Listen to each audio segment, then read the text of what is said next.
Bharat TV में आप सभी का स्वागत है। आज हमारे बीच में विजय गौड़ साहब हैं, जो कि आम आदमी पार्टी के अंदर संगठन मंत्री हैं। बाबरपुर वार्ड की बात कर लें तो ऑब्जर्वर भी हैं। दर्शकों, आप इस तरीके के पैम्पलेट देख रहे होंगे कि हर घर, हर दुकान, हर चौराहों पर मिल रहे हैं कि आपका विधायक आपके द्वार। विजय गौड़ साहब आप हमारे बीच में हैं। विजय गौड़ साहब की बात करें तो अभी यही पर्चे बांटते हुए आ रहे हैं, पसीनों में तरबतर हो रहे हैं, घर घर जा रहे हैं और मैसेज दे रहे हैं आपका विधायक आपके द्वार। क्या कहेंगे, क्या नाम है विजय गौड़ साहब, इस आपका विधायक आपके द्वार के बारे में? हाँ जी, सबसे पहले मैं आपको आपके चैनल के माध्यम से सभी देशवासियों को गणेश चतुर्थी की शुभकामनाएं देता हूं और ये भगवान से प्रार्थना करता हूं कि ये कोरोना काल जो कि देश में चल रहा था, जो तीसरी लहर की भी संभावना दिखाई जा रही है, उसको समाप्त करें और देश को आगे बढ़ाएं और देश में जो बेरोजगारी या समस्या, महंगाई की समस्या है, इससे दूर करें। सबसे पहले मैं भगवान से यही प्रार्थना करता हूँ कि ऐसा हो। बहुत खूब। वहीं बात कर लेते हैं विजय गौड़ साहब पार्टी की। पार्टी ने पूरी दिल्ली के अंदर एक मैसेज दिया हुआ है, आपका विधायक आपके द्वार। क्या है ये आपका विधायक आपका द्वार जो है, इसमें सभी विधायक, हमारी 70 विधानसभा के विधायक जो हैं, वो सभी अपने अपने क्षेत्र में जा रहे हैं। कोरोना काल में कुछ क्षेत्र में जा नहीं पाए थे और अब समस्या जितनी प्रकार की हैं, क्योंकि अब सभी प्रकार का फंड दिल्ली सरकार का आने लग गया है, विधायक फंड भी आने लग गया है, जिससे कि काफ़ी समस्याएं रुकी हुई थी।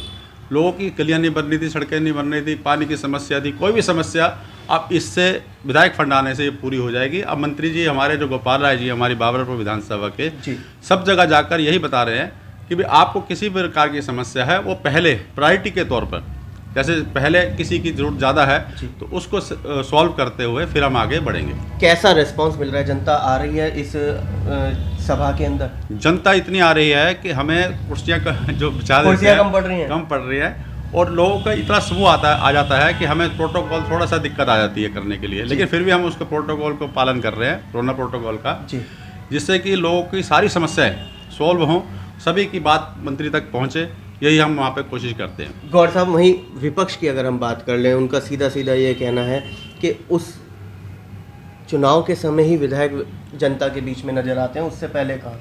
ऐसा नहीं है, क्योंकि चुनाव में अभी समय है, 6-7 महीने हैं अभी चुनाव के समय में।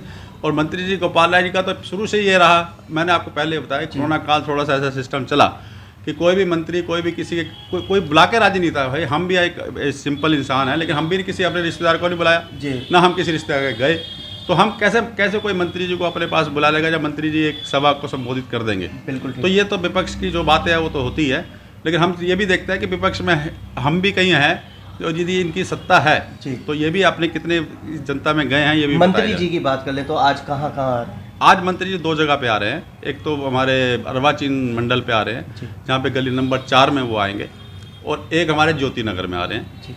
हाँ जी, 2 जगह आ रहे हैं। भीड़ सही मिल रही है, जनता का विश्वास बिल्कुल जीत रहे हैं आम आदमी पार्टी। मैंने आपको पहले भी कहा था कि इस बार हम 100% यानी कि बहुत बड़ी मात्रा से 200 सीटों से कम हम नहीं ले जा रहे इस बार, जो हमारी एमसीडी का चुनाव, नगर निगम का चुनाव है। तो इसमें हमारे जितने भी हमें लोग मिलते हैं, इस बार हमें पूरा समर्थन उनका मिल रहा है, क्योंकि 15 साल से जो त्रस्त है लोग इसे एमसीडी बीजेपी से, तो उन्होंने मन बना लिया है कि किसी भी तरीके से इस बार आम आदमी पार्टी को हिलाना है, क्योंकि जब इसमें हमारी दिल्ली सरकार होगी और एमसीडी में भी हमारी सरकार होगी, तो ये बीच के काम ज़्यादा होगा और ये और भ्रष्टाचार भी आपस में ही हो जाएगा, भ्रष्टाचार खत्म होगा। हाँ, क्योंकि ऐसा होता है कि अभी तो हमें पता नहीं लगता कि हमने शिक्षकों की तनख्वाह दे दी इनको। चैलेंज है कि एमसीडी से भ्रष्टाचार कर पाएगी खत्म आम आदमी पार्टी? देखो, ये तो आपको जब हम एमसीडी में आ जाएंगे आपको पता चल जाएगा एमसीडी से भ्रष्टाचार कैसे खत्म होगा। इस पे अभी से सर्वेक्षण शुरू हो गया है, क्योंकि ऐसा है कि जैसे एमसीडी के स्कूल है, नगर निगम के स्कूल है, इनमें जो से सिस्टम नहीं बन पा रहा, जबकि हमने बना दिया है। तो जैसे शुरू से जब बच्चों का बेस स्ट्रॉन्ग हो जाएगा, यकीनन तौर पर हमारा जो बच्चा है, जो हमारा भविष्य होता है, वो आगे बढ़ने के काबिल हो जाएगा। निगम को कैसे भ्रष्टाचार मुक्त करने का आप लोगों का एजेंडा है? उसमें सिस्टम में यही है कि सबसे पहले जो मैं एक व्यापारी भी हूँ, हम कन्वर्जन चार्ज और पार्किंग चार्ज देते हैं, लेकिन हम बड़े हैरान हो जाते हैं जब हम पार्किंग चार्ज के लिए वहाँ पे गए, तो हमने वहाँ देखा कि हमारी वो कहाँ है। भाई हमने चलो हमारी आज एक रसीद खो गई, तो वो कह रही आपके पास रसीद है तो बताओ, लेकिन हमारे पास कुछ डॉक्यूमेंट नहीं है, कोई डाटा नहीं है आपका।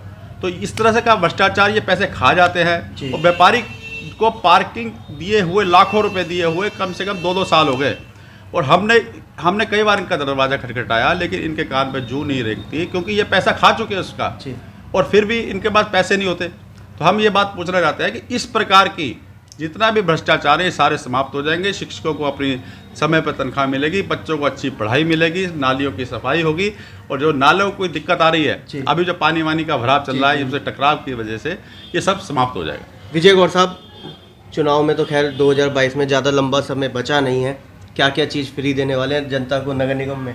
नगर निगम के चुनाव में जो भी हमारे अभी आने वाला मैनिफेस्टो, उस पर मंत्री जी या गोपाल राय जी या हमारे अरविंद केजरीवाल जी जो भी फैसला लेंगे वो मान्य होगा, क्योंकि हम पहले से ये भविष्यवाणी नहीं कर सकते। आम आदमी पार्टी सत्ता में पहले आती है, पहले लुटाने की बात करती है, फ्री नहीं। फ्री देखो उनकी लोगों की उसके अनुसार है, जो भी उनकी जरूरी चीज़ें हैं उन्हीं को फ्री कर रही है वो। देखो इस पहले हम बहुत पहले पढ़ते थे कि हमारे शायद अटल बिहारी वाजपेयी जी ने भी कहा था, जब बड़े बड़े लोगों ने भी कहा भाई शिक्षा स्वास्थ्य तो अपनी फ्री होना चाहिए। चलो एक जैसे विदेशों में अब इन्होंने ये अपना फैसला ले लिया। तीसरी चीज़ इन्होंने ये भी फ्री कर दी कि शिक्षा के साथ पानी बिजली भी के फ्री तो दे रहे हैं, लेकिन एक बुनियादी सुविधाएं हैं ये। तो अब यदि कोई ऐसी चीज़ इसमें नज़र आती है एमसीडी में, तो वो भी हम सोचेंगे कि भाई ये फ्री की जाए, जिससे लोगों को इसकी सहायता मिल सके। विजय गौड़ साहब, चलते चलते क्या अपील करेंगे? मैं लोगों से ये प्रार्थना करूँगा कि सबसे पहले तो कोरोना काल की बात करूँगा कि कोरोना काल को हल्के में मत लें, सोशल डिस्टेंस का पालन करें, और सोशल डिस्टेंस में लोगों को हाथ जो बताती है सरकार, हाथ धोना और अपना सोशल डिस्टेंस रखना, ये मेंटेन रखें। और सभी को मैं अपने बाबरपुर विधायक माननीय गोपाल राय जी की तरफ से जितने भी जहाँ भी वो आ रहे हैं वहाँ पे आने का न्योता देता हूँ। उनकी बात रखें और उनसे बात समझें, जो भी आपकी कोई प्रॉब्लम है वो वहाँ पे जरूर आके बताएं, और सभी प्रकार की प्रॉब्लम को वो सोल्व करेंगे। विजय गौड़ साहब, आखिरी सवाल, वजन घट गया घर घर जाके? घर घर जाके वजन घटा है, सही कह रहे हैं आप, क्योंकि ऐसा होता है हम 2 घंटे की रोज़ की प्रैक्टिस है हमारी, रोज़ 2 घंटे हम जाते हैं, डोर टू डोर जाते हैं और लोगों को समझाते हैं, और लोगों की सभी जो प्रॉब्लम है वो भी सुनते हैं सभी प्रकार की। तो इस तरह पसीना भी सही निकलता है और मेहनत भी हो रही है, और आगे चुनाव भी हमें जीतना है, इसलिए भी हम इसके लिए लगे हुए हैं। बहुत बढ़िया बात कही कि चुनाव जीतना है तो पसीना तो बहाना पड़ेगा। ये एक इन्होंने क्या नाम है स्लोगन भी दे दिया है कि चुनाव अगर जीतना है तो पसीना बहाना पड़ेगा, सड़कों पर आना पड़ेगा, जनता की सुननी पड़ेगी, जनता की समस्या का समाधान भी करना पड़ेगा, जो कि आम आदमी पार्टी आपके विधायक आपके द्वार के माध्यम से कर भी रही है। जनता आ रही है, समस्या बता रही है, होना ना होना वो मंत्री जी जाने या विधायक जी जाने। कैमरामैन पवन शर्मा के साथ राहुल शर्मा, भारत टीवी के लिए। चलते चलते एक और चीज़, चैनल को सब्सक्राइब करें, फॉलो करें, ना भूलें।